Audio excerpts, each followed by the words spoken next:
Mudah-mudahan peristiwa Isra Mi'raj ini menambah keimanan kita dan menambah semangat kita bahwa sholat itu senjatanya kita.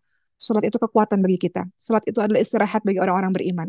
Teman-teman kalau capek urusan dunia, teman-teman kalau sedih, teman-teman kalau merasa susah, teman-teman kalau merasa nggak sanggup menjalani hari-hari, ternyata obatnya itu adalah sholat, teman-teman semua. Sholat sebagai obat dan istirahat untuk kita. Dalam sholat itu kita berkomunikasi dengan zat yang kita cintai. Dalam sholat Allah akan menghadirkan ketenteraman dan ketenangan dalam kehidupan kita. Maka setelah sholat biasanya kita akan tumbuh kekuatan, keyakinan, bersandar kepada yang maha tinggi dan kita akan menjalankan kehidupan kita dengan baik-baik saja. Karena kekuatan sudah Allah berikan dalam sholat kita insya Allah.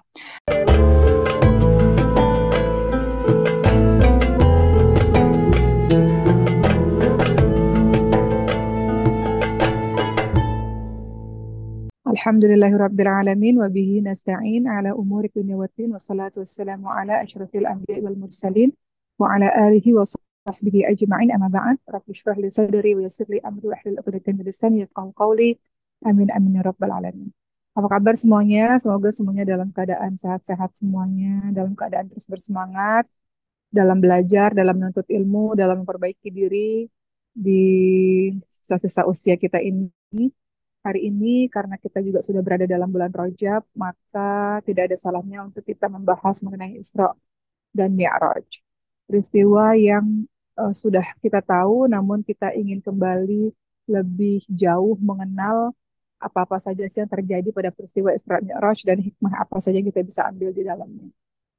Baik, langsung saja teman-teman semua, seperti yang kita tahu, Isra Mi'raj ini bagian dari mukjizat besar dan tanda kenabian yang jelas di mana peristiwa Isra Mi'raj hanya terjadi kepada Nabi Muhammad SAW dan tidak pernah terjadi kepada nabi-nabi sebelumnya. Jadi Isra Mi'raj itu hanya terjadi kepada Nabi Muhammad SAW. Maka Isra Mi'raj bagian dari mukjizatnya Nabi Muhammad SAW.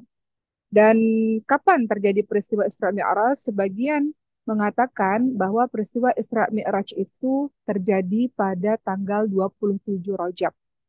Sebagian meyakini peristiwa Isra Mi'raj terjadi pada tanggal 27 Rajab. Makanya biasanya di bulan Rajab banyak sekali dari kita yang membahas mengenai peristiwa Isra Mi'raj. Walaupun secara pastinya, wallahu a'lam, tidak ada yang tahu pasti kapan terjadi Isra Mi'raj, namun diyakini pada tanggal 27 Rajab. Nah, sekarang kita akan bahas mengenai pengertian dari Isra Mi'raj. Apa itu Isra? Apa itu Mi'raj? Baik teman-teman semua, seperti yang teman-teman ketahui, Isra adalah perjalanan malam yang dilakukan oleh Rasulullah SAW dari Masjidil Haram ke Masjidil Aqsa. Itu namanya Isra, perjalanan malam dari Masjidil Haram ke Masjidil Aqsa yang dilakukan oleh Rasulullah SAW. Sedangkan Mi'raj itu bermakna naik dari bumi, kemudian melewati 7 lapisan langit, hingga akhirnya ke Sidratul Muntaha. Jadi Isra, perjalanan malam dari Masjidil Haram ke Masjidil Aqsa. Mi'raj, peristiwa Rasulullah naik dari Masjidil Aqsa, melewati 7 lapisan langit, dan menuju ke Sidratul Muntaha, bertemu dengan Allah Subhanahu wa Ta'ala, dan mendapatkan perintah salat di Sidratul Muntaha dari Allah Subhanahu wa Ta'ala. Jadi di sini kita sudah bisa membedakan Isra dari Mekah ke Masjidil Aqsa, Mi'raj dari Masjidil Aqsa ke Sidratul Muntaha. Kenapa harus mampir dulu istilahnya ke Masjidil Aqsa? Padahal Rasulullah bisa saja dari Mekah menuju ke Sidratul Muntaha, langsung menuju ke langit. Salah satu hikmahnya adalah untuk menunjukkan kepada kita betapa istimewanya, betapa pentingnya, betapa luar biasanya Masjidil Aqsa di Palestina untuk umat Islam. Maka Allah membuat Nabi Muhammad SAW singgah dulu ke Masjidil Aqsa, salah satu masjid utamanya umat Islam, supaya kita tidak melupakan tentang Masjidil Aqsa, kita nggak melupakan Palestina. Karena ada satu peristiwa yang terjadi di sana, di antara banyak sekali peristiwa. Salah satunya peristiwa Mi'rajnya Nabi Muhammad SAW. Oke, sekarang kita sudah tahu tentang Isra dan Mi'raj ya teman-teman semua. Berikutnya, tentu kalau kita ingin membahas mengenai Isra dan Mi'raj, hal ini bisa terlihat dalam surah Al-Isra ayat ke-1. Ya, Al-Isra ayat ke-1. Al-Isra adalah surah ke-17 di dalam Al-Quran.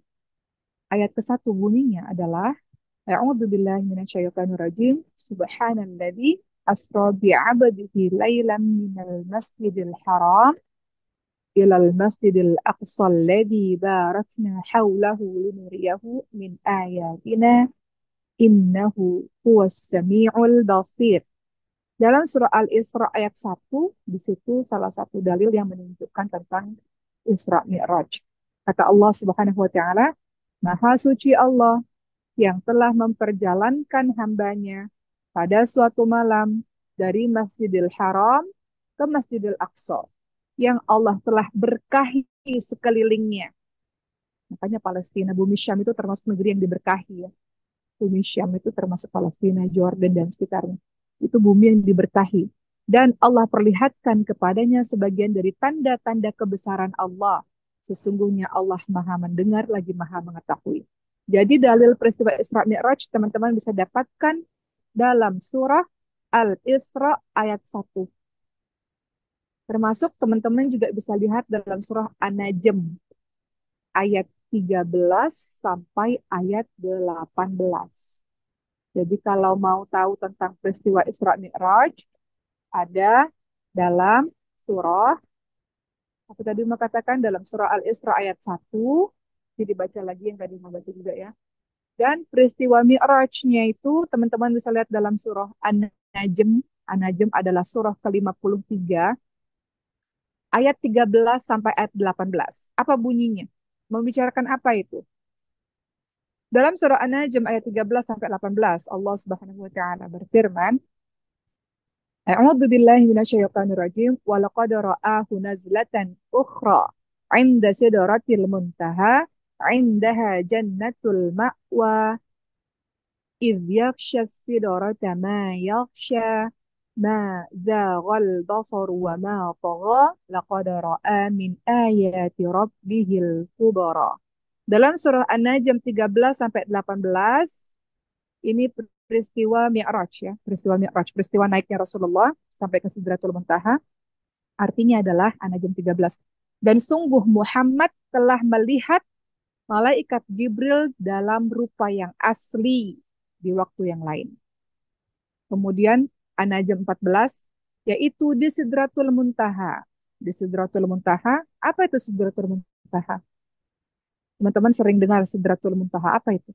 Sidratul Muntaha itu pohon bidara yang sangat besar, ya, adanya di atas langit ketujuh yang dikunjungi oleh Nabi Muhammad SAW ketika peristiwa Mi'raj.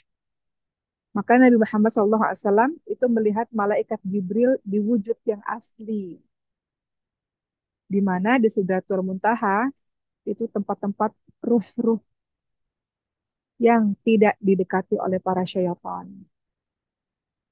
Dan An-Najm ayat 15. Di dekat Sidratul Muntaha ada surga.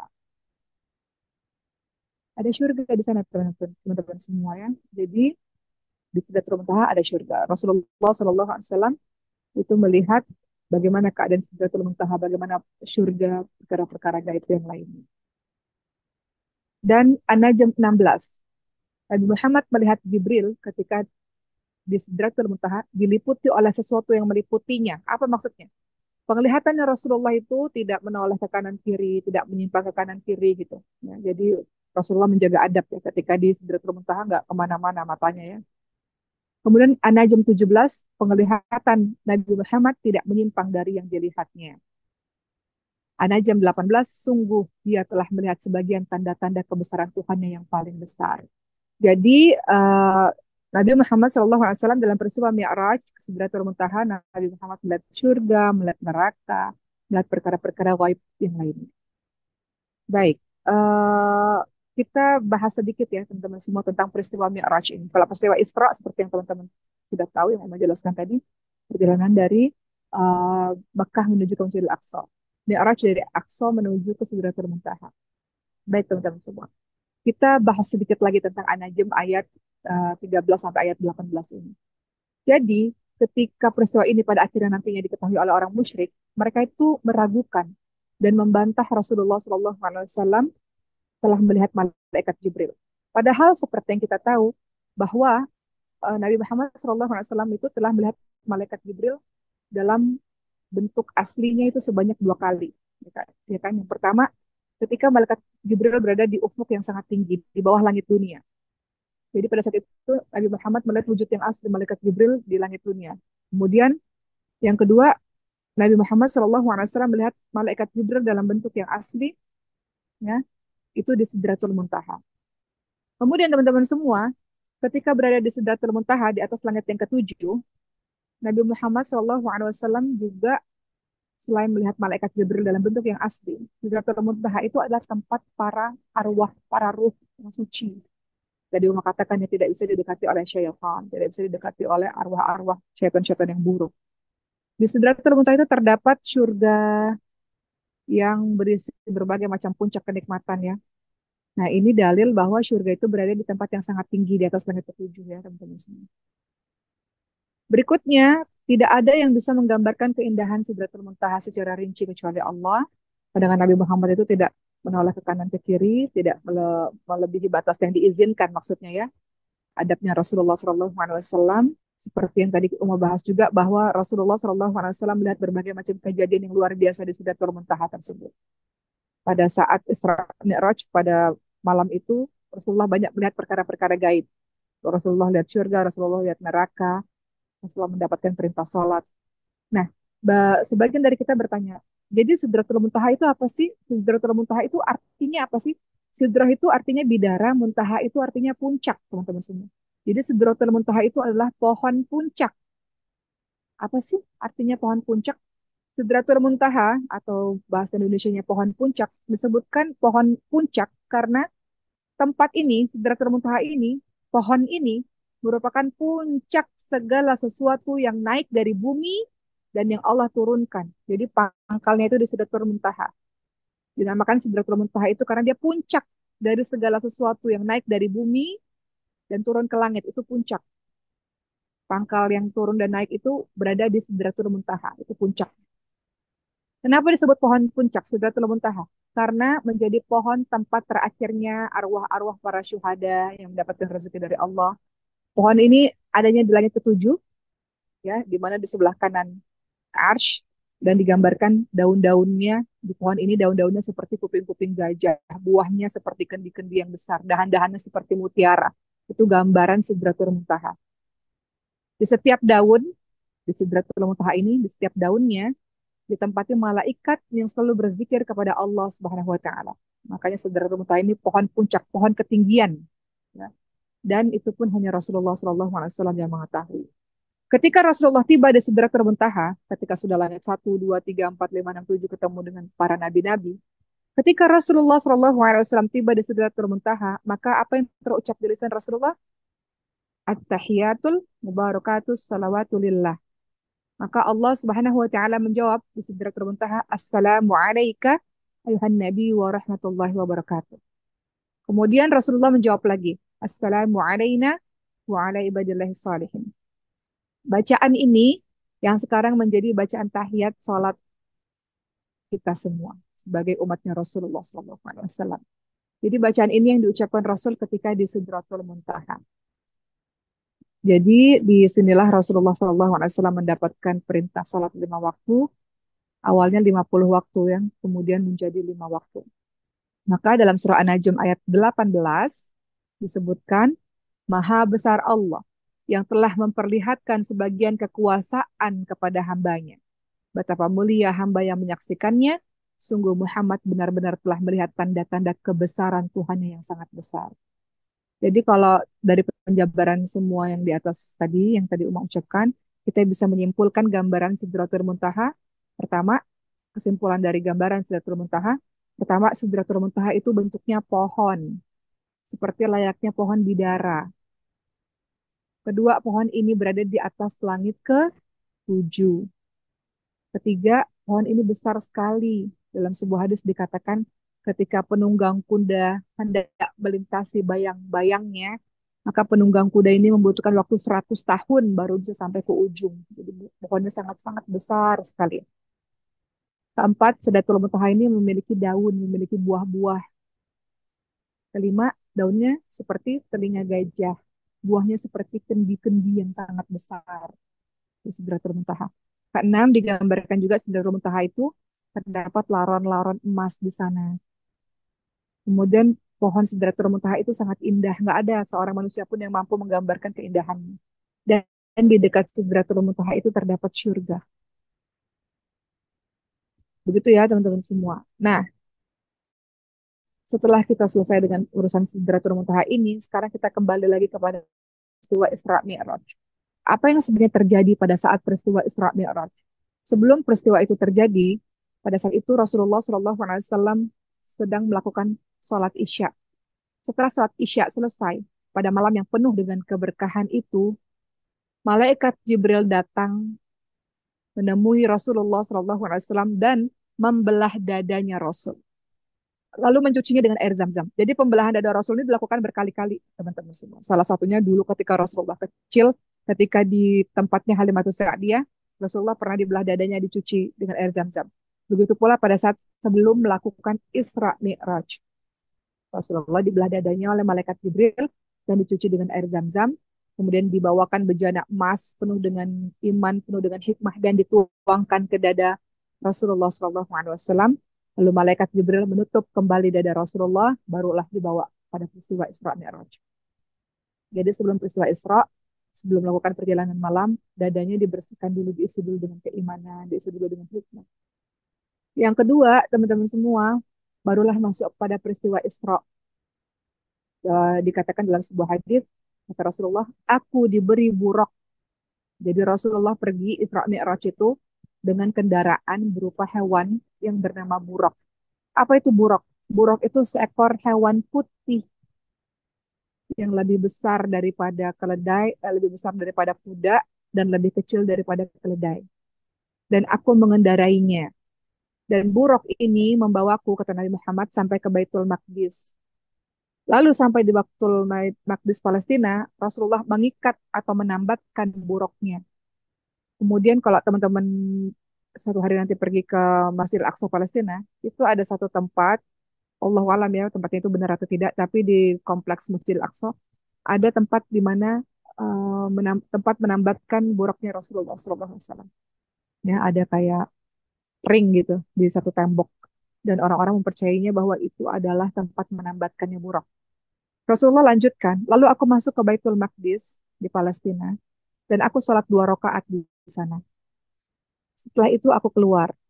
Malaikat Jibril menghampiriku dan membawaku satu wadah berisi khamar dan satu wadah berisi susu.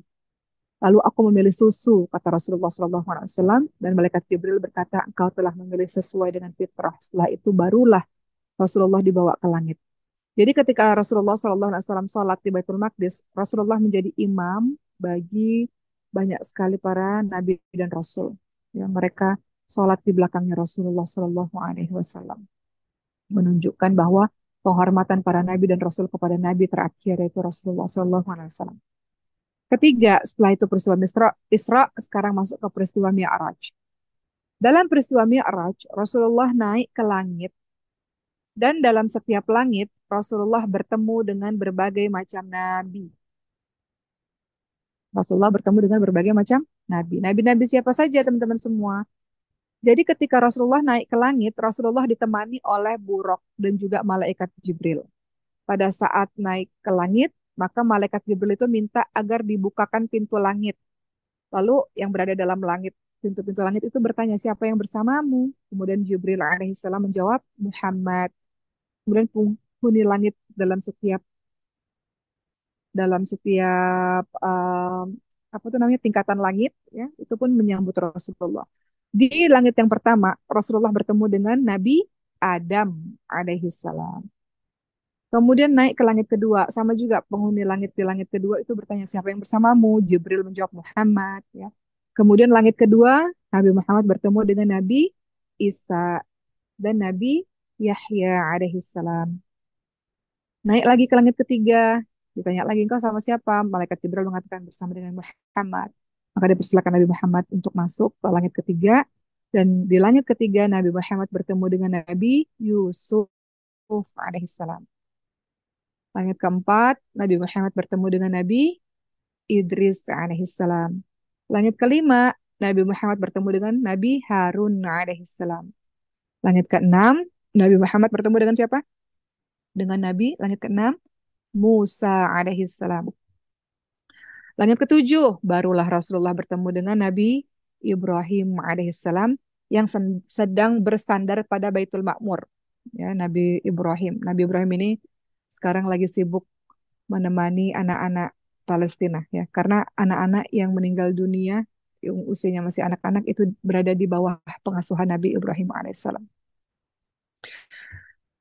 Kemudian selanjutnya setelah bertemu dengan Nabi Ibrahim alaihissalam, Rasulullah SAW melanjutkan perjalanan sampai ke langit tertinggi, yaitu Sidratul Muntaha. Disinilah Allah Subhanahu Wa Taala mewajibkan kepada Nabi Muhammad SAW untuk menegakkan sholat 50 kali sehari semalam. 50 kali tentu berat ya teman-teman semua. Akhirnya Nabi Muhammad SAW melakukan perjalanan kembali, turun lagi ya setelah mendapatkan perintah sholat, turun ke setiap lapisan langit, kemudian ketemu dengan Nabi Musa di langit ke-6. Nabi Musa bertanya, apa yang telah diwajibkan Rabbmu atas umatmu? Maka Rasulullah SAW menjawab, adalah perintah sholat 50 waktu. Apa kata Nabi Musa? Minta lagi kepada Allah karena umatmu tidak akan sanggup untuk melakukan sholat sehari 50 waktu. Ini salah satu hikmah perintah sholat ya teman-teman semua. Karena Allah sangat menyukai ibadah ini sampai ibadah ini diperintahkan langsung tanpa perantara malaikat Jibril. Biasanya kalau semua wahyu kan melalui perantara malaikat Jibril baru sampai ke Rasul. Tapi perintah sholat ini langsung dari Allah ke Rasulullah dan perintahnya banyak, 50 kali. Ini menunjukkan keutamaan sholat dan betapa Allah sangat menyenangi ibadah sholat ini. Maka Nabi Musa mengatakan balik lagi lah engkau kepada Allah dan kemudian minta dikurangi. Maka Rasulullah SAW pun pada akhirnya kembali kepada Allah dan minta dikurangi.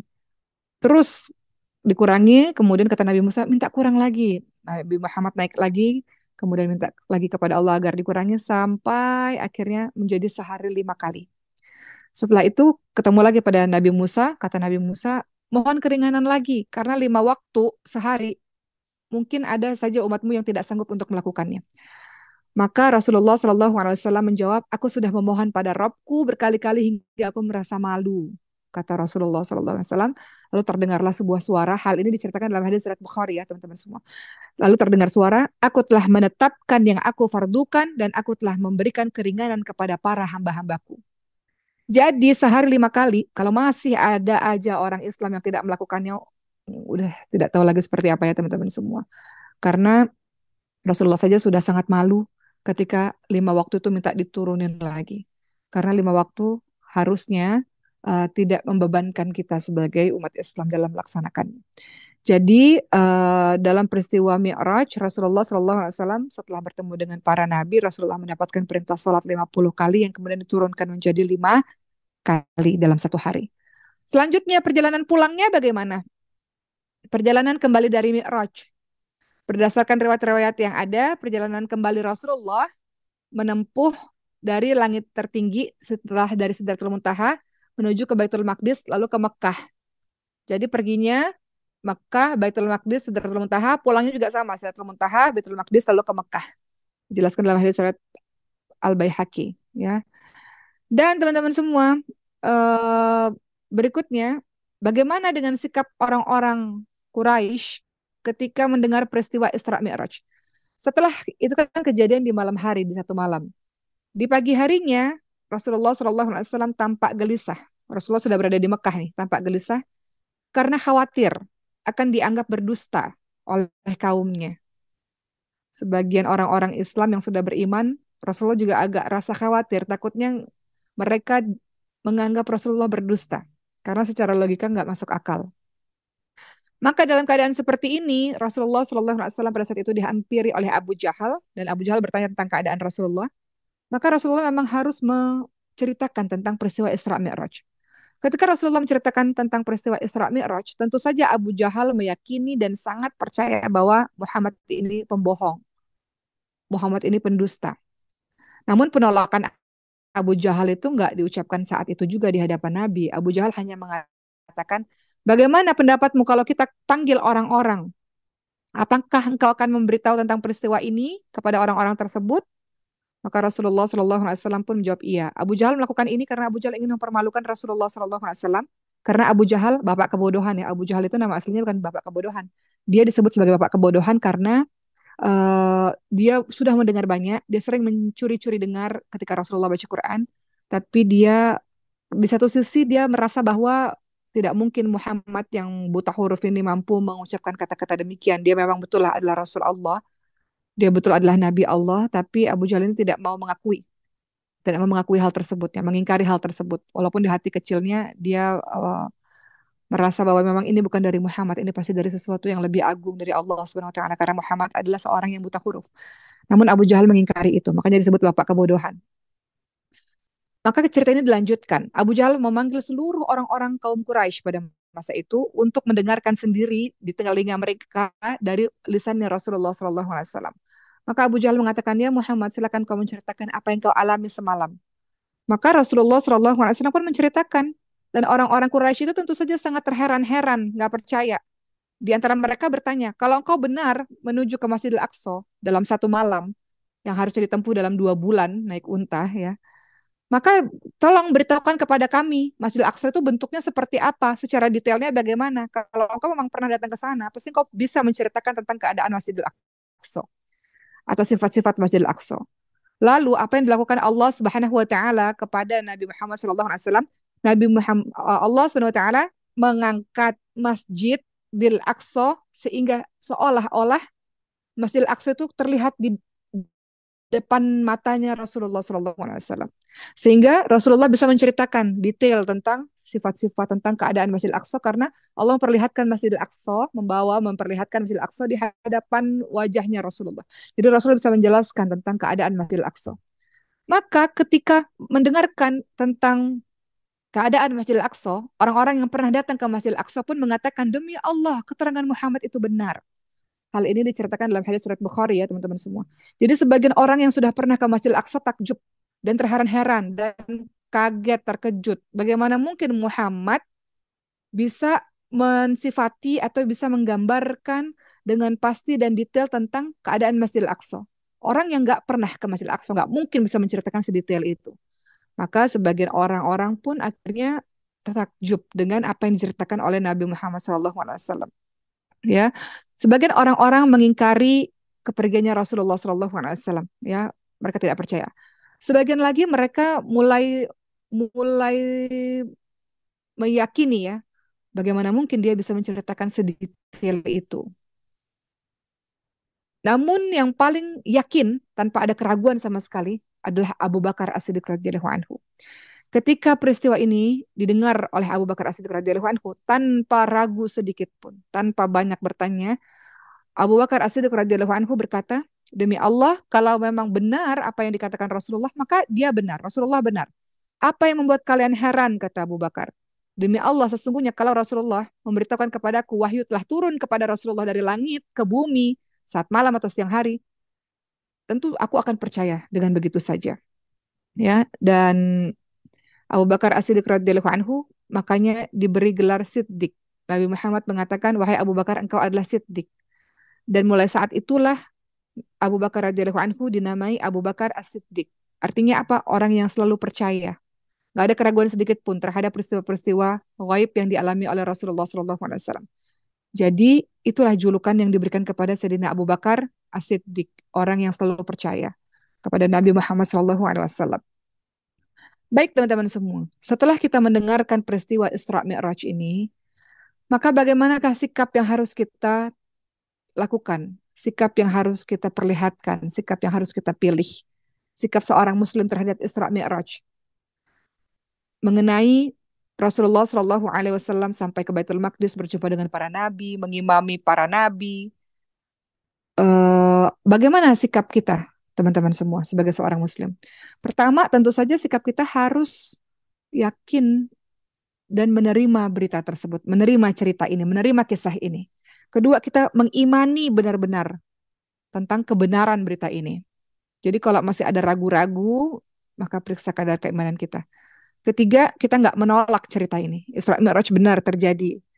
Dan kita tidak mengubah cerita-cerita tersebut sesuai dengan kenyataannya. Ya, kalau kita lihat Sayyidina Abu Bakar, teman-teman semua, ketika para sahabat atau para orang-orang lain mengatakan, lihatlah apa yang diucapkan oleh temanmu yaitu Muhammad, Abu Bakar mengatakan, apa yang Muhammad ucapkan? Dia menyangka bahwa dia telah pergi ke Baitul Maqdis, dia naik ke langit, kemudian dia menjalankan peristiwa itu semuanya dalam satu malam. Maka keyakinan kita tuh harus seperti keyakinan Abu Bakar. Kata Sayyidina Abu Bakar, jika memang beliau mengucapkan, maka sungguh berita itu benar, sesuai yang beliau ucapkan, karena sesungguhnya Nabi Muhammad adalah orang-orang yang jujur. Orang-orang musyrik itu masih heran-heran kepada Sayyidina Abu Bakar, kok sebegitunya percaya, padahal nggak masuk akal.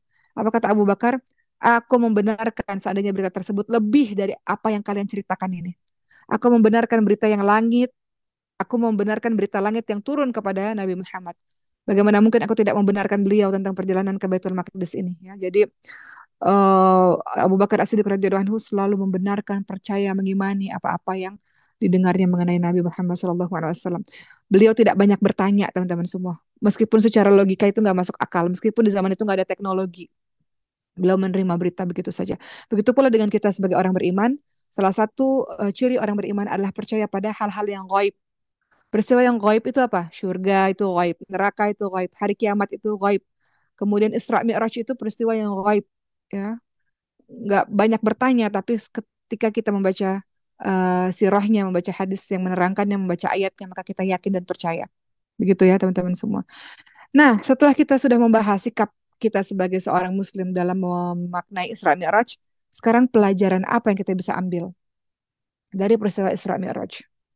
Pelajaran apa yang bisa kita ambil dari peristiwa Isra Mi'raj? Pertama, teman-teman semua, pelajaran yang pertama, Isra Mi'raj ini adalah salah satu mukjizatnya Nabi Muhammad. Jadi pelajaran yang bisa kita ambil salah satu mukjizat Nabi Muhammad selain Quran, membelah bulan dan sebagainya. Salah satu mukjizat Nabi Muhammad adalah Isra Mi'raj. Kenapa? Riwayat Isra Mi'raj ini telah disepakati kesahihannya oleh ulama-ulama hadis dan sirah.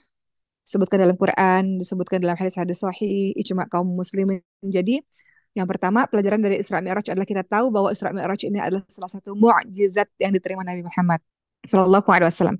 Kedua, apa sih hikmah dari Isra Mi'raj? Memperteguh semangatnya Rasul. Untuk Rasulullah itu memperteguh semangatnya Rasul. Kenapa? Teman-teman ingat kan? Sebelum terjadinya peristiwa Isra Mi'raj, Rasulullah itu sudah mendapatkan begitu banyak sekali ujian dan penderitaan.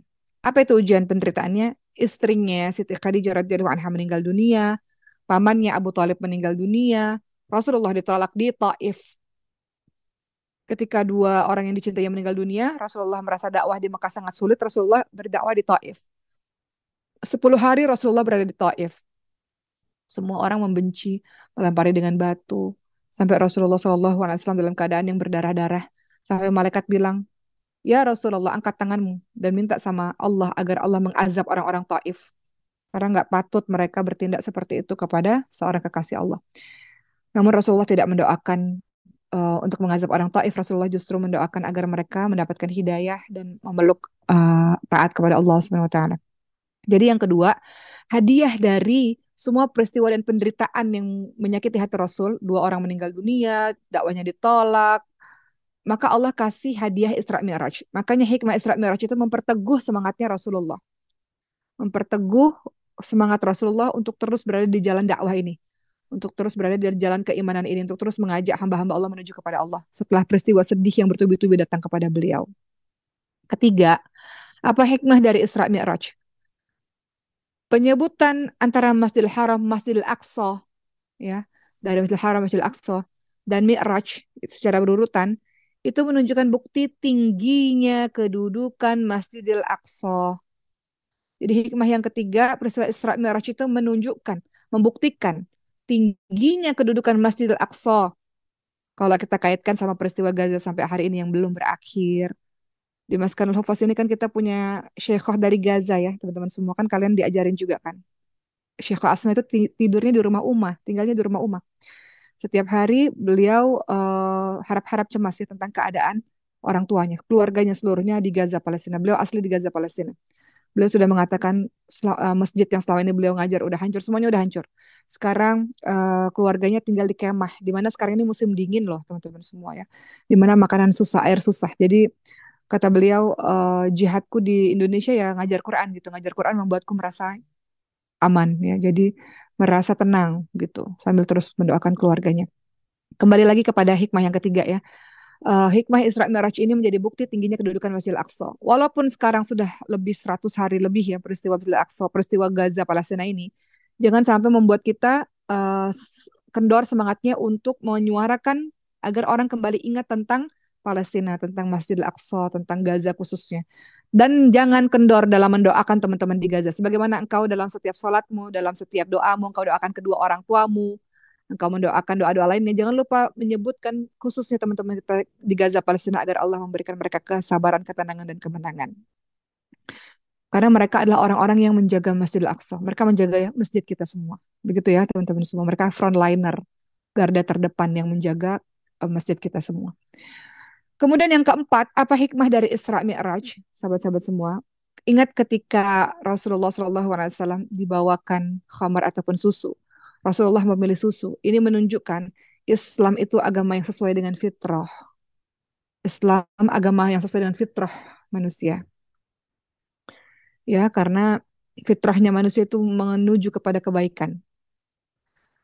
Yang kelima, teman-teman semua, ketika Allah mengumpulkan para rasul, ya, para nabi, maka dan menjadi makmum bagi Nabi Muhammad ketika sholat di Masjidil Aqsa. Hikmahnya adalah ini menunjukkan bahwa para nabi itu saling membenarkan bahwa Nabi Muhammad adalah nabi atau rasul yang terakhir.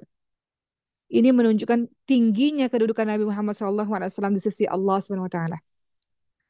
Keenam, ya, apa hikmah dari Isra Mi'raj? Ketika Rasulullah SAW menyaksikan tanda-tanda tanda-tanda kekuasaan Allah di langit dan di bumi, maka ini menjadi hikmah agar Rasulullah tidak khawatir lagi terhadap tipu daya kaum kufar. Orang-orang kafir, tipu daya mereka begitu dahsyat.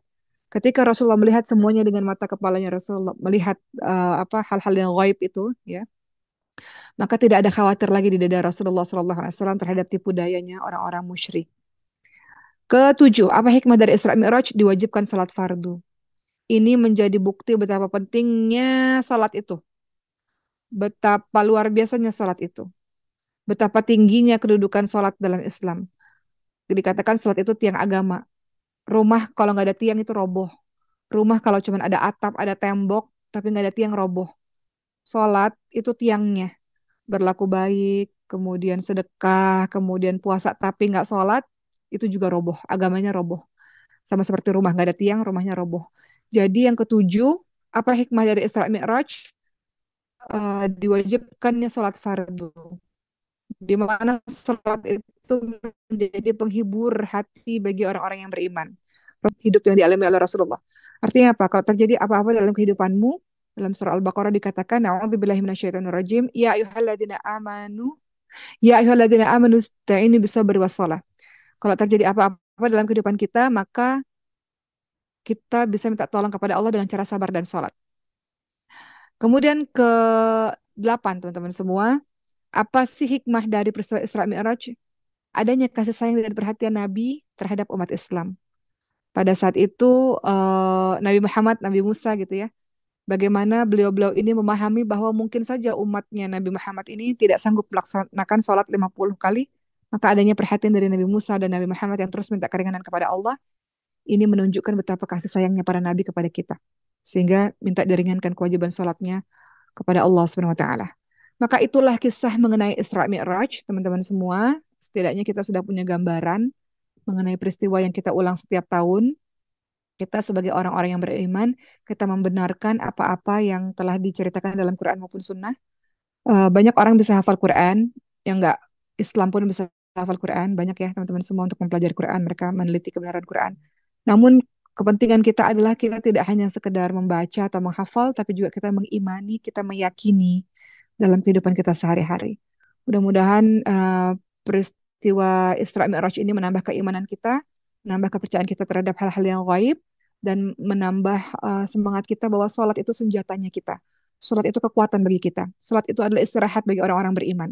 Teman-teman kalau capek urusan dunia, teman-teman kalau sedih, teman-teman kalau merasa susah, teman-teman kalau merasa nggak sanggup menjalani hari-hari, ternyata obatnya itu adalah sholat, teman-teman semua. Sholat sebagai obat dan istirahat untuk kita.